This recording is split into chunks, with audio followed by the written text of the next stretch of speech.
dying slowly. Yeah.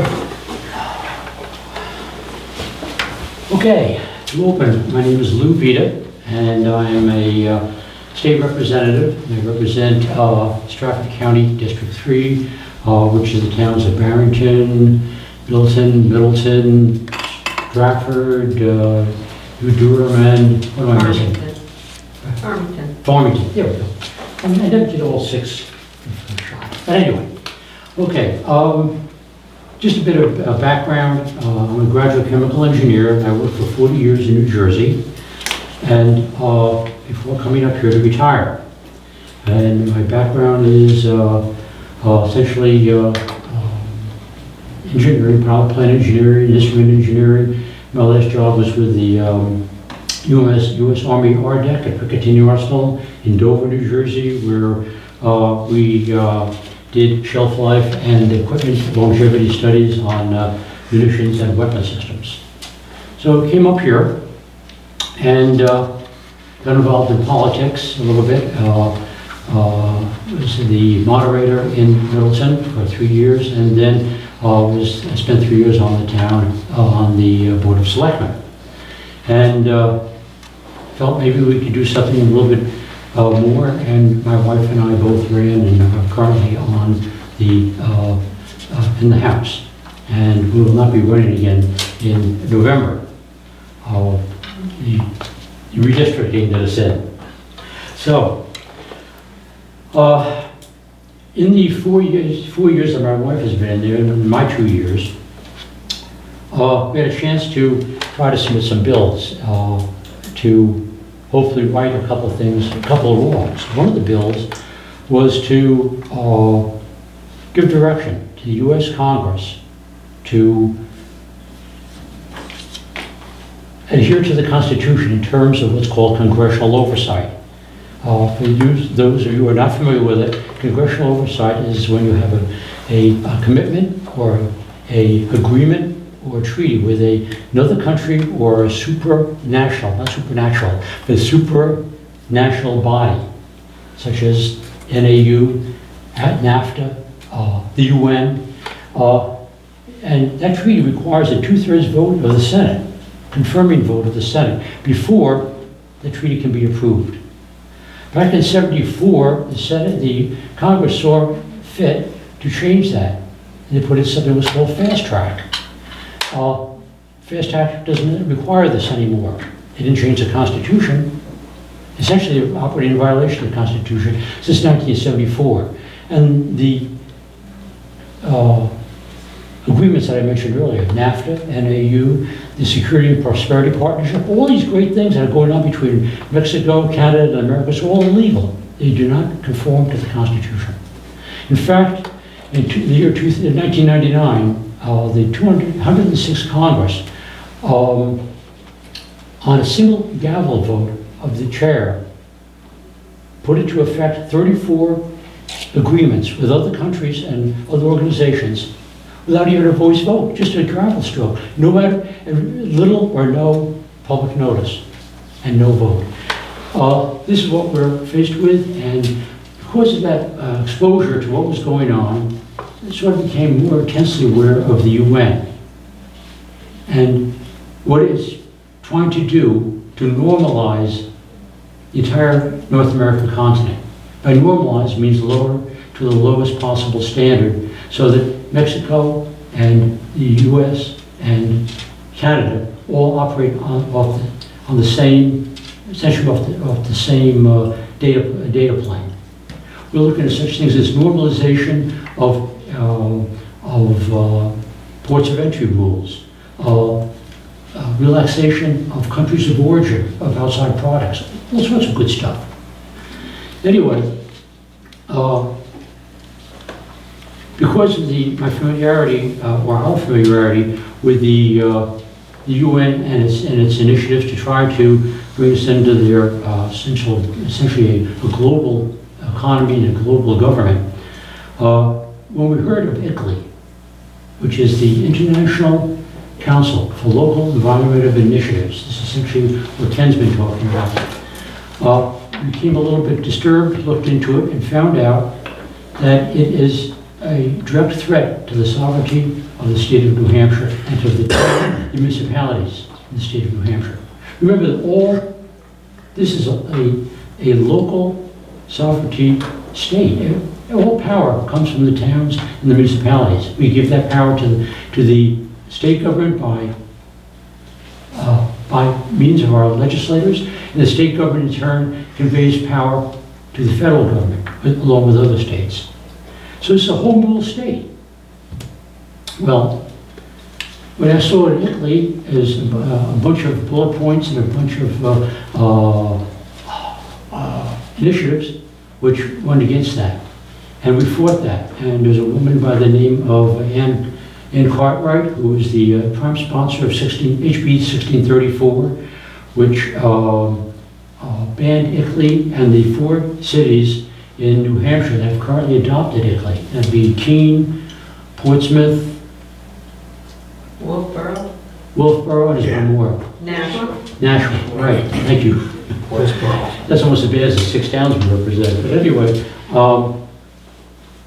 these 4 towns have already signed on. And this is illegal. No town or no state without federal approval can sign on or sign a compact or an agreement with a foreign power. And yet we did, because ICLEI is an NGO which essentially was generated by the UN. And by the way, is currently pushing the UN Agenda 21 initiative. Okay, so it looked like we capped that. Actually, we didn't, because we have to do it again next year, because the Senate, there was a gentleman in the Senate in the committee of conference that killed it. So it's something to come up again next year. However, there were a series of points in ICLEI which sounded like pretty good stuff, except that you look at it and see, well, what are the regional planning commissions doing? It sounds like the exact same thing. What they did was regurgitate what the planning boards, regional planning commissions were doing, and put their name on it. Okay, this is what we're going to do for you. We do it already. Not the bad stuff, the good stuff. The planning boards, sync with each other. The regional planning commissions sync with each other, with the towns, with the other 8 regional planning commissions, or together with the 9, and you end up with a positive, beneficial operation until now. And these points that are in attachment 1 of the partnership agreement for the Granite State Future have been repeated again, are a duplication of what you see in ICLEI. It's just those points, those initiatives wrapped up in different packaging, and this time it's done legally, coming to you courtesy of HUD. Free, if you believe in a free lunch. If you don't, then it comes in strings. So that's the background of our exposure to ICLEI and to the Granite State Future Governance and Management Agreement. And I'd like to talk to you just briefly about, from another perspective, I wear my Stratford Regional Planning Commission hat. I am chair of the executive committee to Stratford Regional Planning Commission. And as such, you think, hey, you must, everything out there, you must know what's going on, right? This executive director is going to keep you informed. And we were kept informed in January that the state did indeed, or the regional planning commissions did indeed receive a HUD grant. How it was going to be used, no information on that, but we did get it. Then in February and March, I read with some relief, knowing it wasn't going to happen in Stratford County, there's earrings problems over there in Wyndham, right, exactly. This couldn't happen here because I already had this conversation with Cynthia Copeland. So about end of March, early April, this young lady by the name of Ann Cartwright shoves this in my face, says, what do you know about it? 16 pages of documentation I've never seen before. Went to the executive director and said, what is this about? And she said, well, essentially, it's an agreement that we told you about. It was done with one sentence in the executive director's report. Nothing like the detail that you see in here. At a subsequent meeting where I brought this up, that they said the executive director had been lax in passing some information on to the people, there were only 2 people in there who didn't want to see this. There were 2 people in Rochester, one of the towns that's right now considering joining. They knew about it. All the other members of the executive committee were looking to see it, were thumbing through it, trying to figure out what you were reading, and were just significantly disturbed about this. This, my friends, is being done under the cloak of darkness. And a little sign up here. Open public business is essential to a democratic society. It is not being followed by the regional planning commissions. This is being done, what's the word I'm looking for? Underhandedly. Surreptitiously, is being done in, under the radar. 71 towns have joined out of the 234 towns in New Hampshire. Do you hear anything about this? I didn't, well, except for Wyndham. And those towns are actually listed in this document. So, we're quite a way down the pike towards socialism at this point. I can mention a couple of things here. You mentioned HEAL, Healthy Eating, Active Living. But you didn't mention, unless I missed it, Conservation Law Foundation, which is another partner.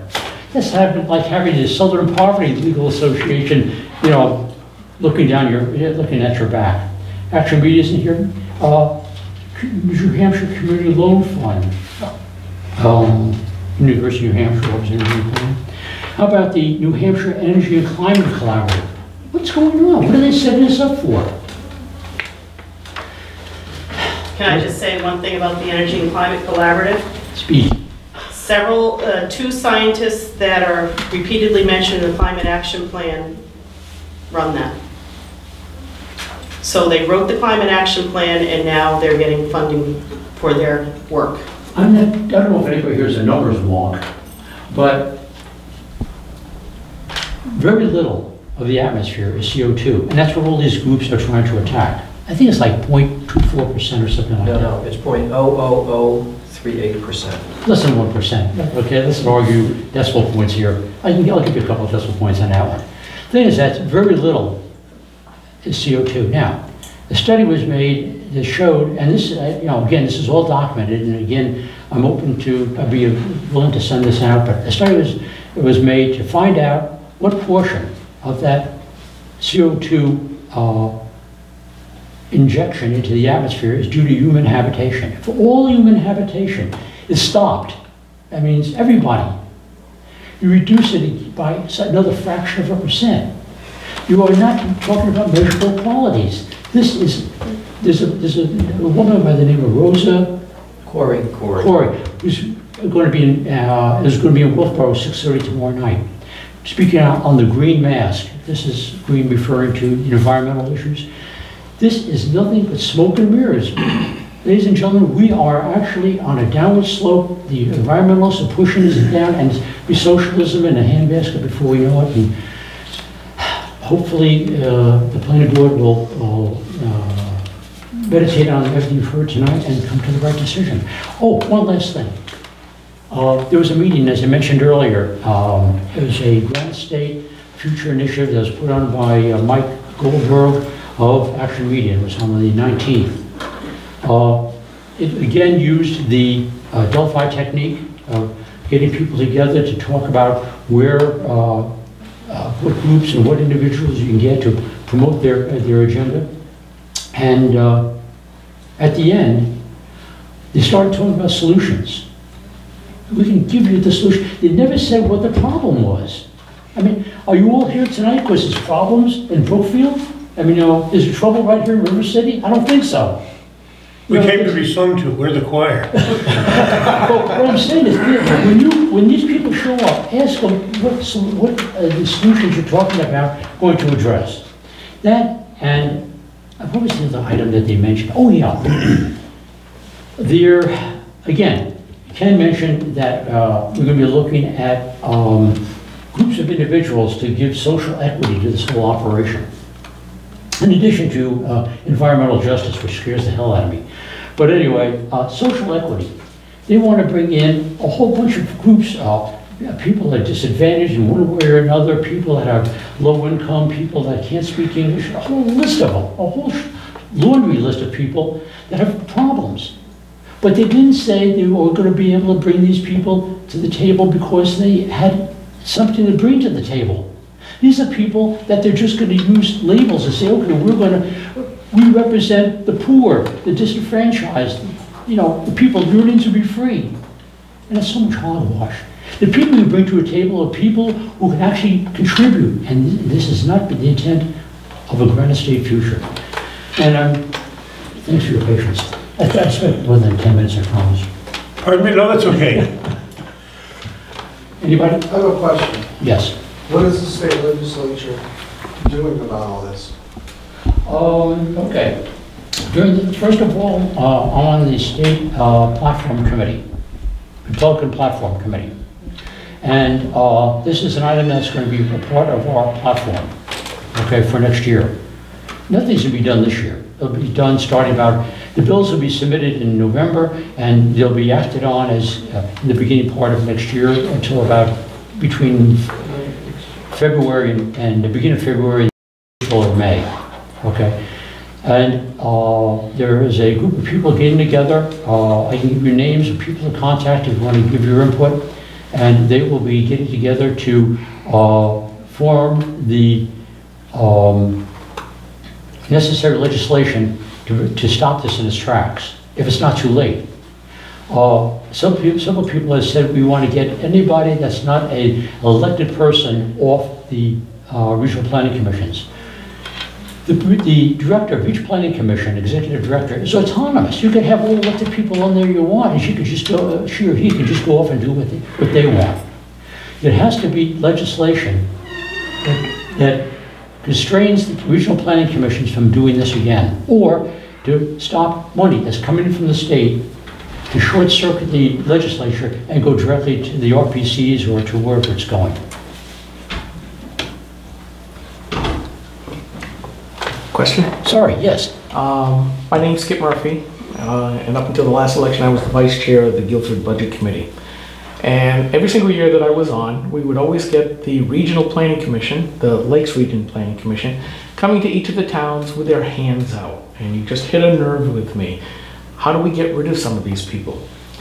And these planning commissions that are acting as an unelected level of government between the local towns and the state government. We can't even put in a stoplight unless we go through the regional commission, which has gone from traffic, now they do economic development, they do broadband, they do this, and this, and this. I keep thinking, where did they come up with all this expertise with these 10 members here? But anyways, is there a way for them to be, for the legislation that you will be proposing for next year to say, you can't go to the towns. You're already getting money from the state. Don't go to the towns and get this, because part of what they do is they take all that money and they say, just like every other social organization, say, oh, we can turn your dollar into 10 more, because by persuading you local politicians, we can say that we have community support and we can go after all these grants. Because frankly, there should be the local towns going directly to the state instead of this nebulous, unaccountable level of government that has become a royal pain in my butt. Anything you can do to starve this beast would be wonderful. Let us know how we can help you. Okay, there was an attempt made back in March to actually sunset the regional planning commissions. And I got to tell you, Skip, it's not a,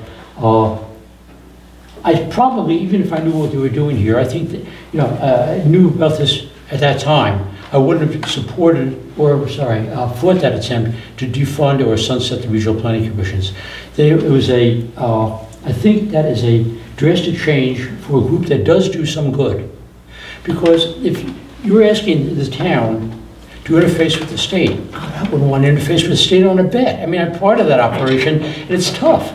Understood, but when you get blocked to do something small, there's a problem.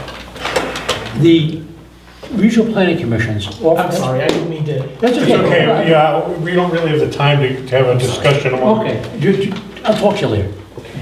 Yeah, because we were going to continue our meeting after, whenever you're finished. I'm done. Okay, well, we thank you very much. Yeah, I appreciate you having me, and did I forget anything? You would have stopped me, by the way. No, that's okay.